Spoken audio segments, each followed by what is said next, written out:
see that the problem with winning is that when you win, you don't really take notice. When you lose, the feelings they sting. It doesn't feel good. And so a lot of times it's easier to learn from losses because we don't pay attention to them, pay attention to the wins as much. We win, feels good. Why change anything? It worked, right? But if you're smart enough and you want to look at those wins, because again, there's always little adjustments that you can make. And again, don't look at your wins so that you can just sort of revel in relive the glory of winning, but watch it and see what did I do and how could I have done this a little bit differently? Could I have done something better? Just like you would have done with your losses.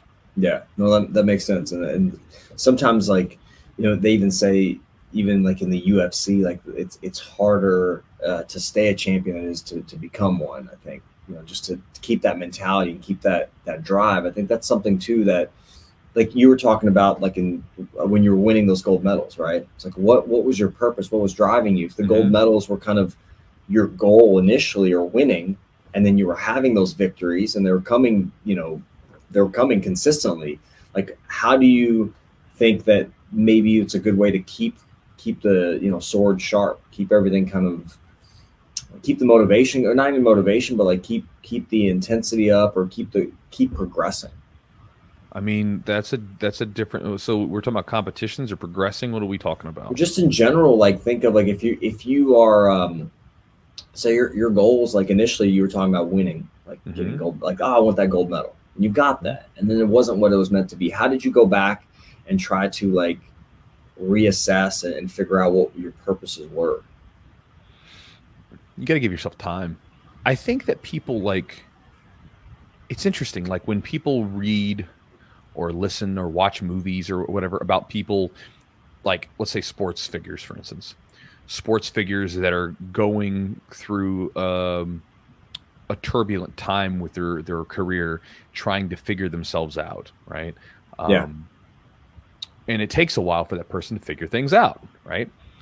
But then on the flip side, when it's their turn, when they've got to go through it, they want to kind of ignore this, and they just want it like now. Give me, what am I supposed to do? Like, I need motivation. What's a quick fix for it, or whatever?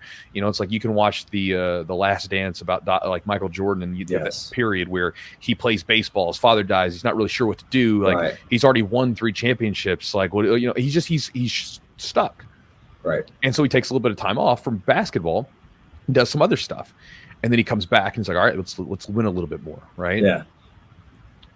It took a little bit of time though, and it probably, I don't know, but from the looks of it, probably wasn't an easy period of time for him, And so I think that like people have to be willing to go through that stuff. What happens a lot of times is people, like you start losing your motivation for something, and instead of taking a step back to look at it and maybe reassess things, they keep just trying to push themselves forward, more.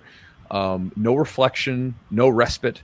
Just go forward all the time, and that's fine, but eventually you wear out. Eventually you'll burn out. That kind of stuff leads to, if people wonder why they run into like mental and physical burnout, is because you never give yourself a moment of time away from it, right? I mean, like one of the best things that you can do if you really want to appreciate something is take a step back, get away from it, look at it from the outside, and with that distance, a lot of times you kind of like you realize what you got. This happens sometimes with people.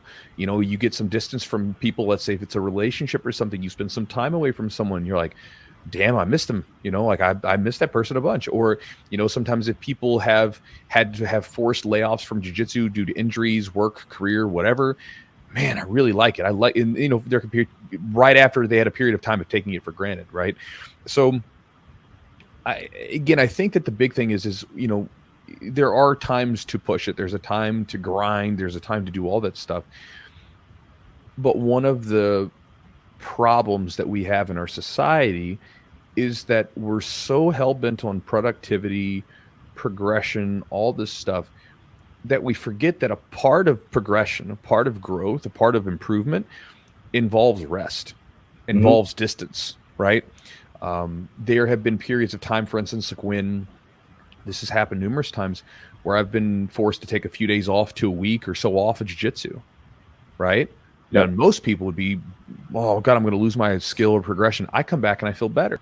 because my body had time to recover, had time to actually rest a little bit and to take all those neuromuscular connections that are being formed from the drilling and the repetitions are being cemented into my nervous system. Then I come back and I'm like, oh man, I feel great. Right. But most people won't even allow themselves to take a day off, or won't even allow themselves to have a little bit of distance from it. Even after competitions, I like taking a couple days to a week off. I just want to relax away from it. Because again, the competitions, even if it was a relatively short period of time, they have a big tax on the nervous system. It takes its toll. And taking a little bit of time off is a nice thing. You can relax a little bit. Then you can come back after you're fully recovered and get right back to it. And that kind of thing. And so I think a big thing for motivation sometimes for me is if I'm getting to a point where I feel like I'm spinning the wheels and I'm ground down to the nub physically or mentally, is to take a step back, look at it and go okay, what am I doing here? What do I want out of this? And just kind of reassess things. I do this with training. I do this on a sort of general level when I take vacations by myself throughout the year, so I can get away from literally everyone, so that I can see, well, what am I doing here? I do this a lot of different ways. And I think it's an important practice to have some distance for yourself from things like that, because it really puts things into perspective, and a lot of times can give you a different level of respect or appreciation for all the things that you do have and the things you've done.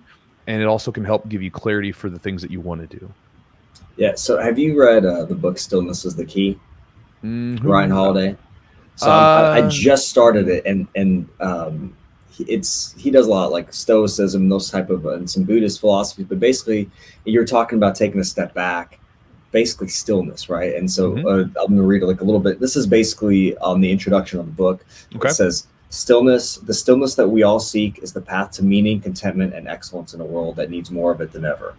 So basically, taking a step back and being still for a moment, sitting with your thoughts and your ideas, allows you in a way to kind of figure out your next direction, or kind of figure out what things give you meaning or give you value. So I think you kind of said that, and I was it popped in my head because I've just started the book. So, and I don't know if that's exactly the idea, but stillness is kind of maybe, like you said, getting away, being still, sitting, being quiet, sitting with your thoughts, meditation, all that stuff is stillness that allows you to kind of figure out what your next path or direction is. Well, think about it this way. How are you supposed to choose a direction for yourself if you're not responsive to yourself? Right? Okay. Because what happens is we become so overstimulated from external sources. Sure. We're constantly, moving to the next thing. You have people that won't even sit down and have dinner. They're just going to eat their cars or eating their laps or whatever and just keep rushing around instead of actually enjoying the food that they're eating. How are you supposed to figure things out if you can't even take a step back? And again, if you want to see stillness, some quiet, just let things relax a little bit and be receptive to what's going on in you, right? How can you know what to do if you're not listening? Because a lot of times if you listen to yourself, and maybe that sounds funny to people, but get in tune with yourself. A lot of times there's plenty there to be learned, and there's plenty of stuff that'll pop right up to tell you, hey, this is maybe a direction you could go, but you have to get in touch with that.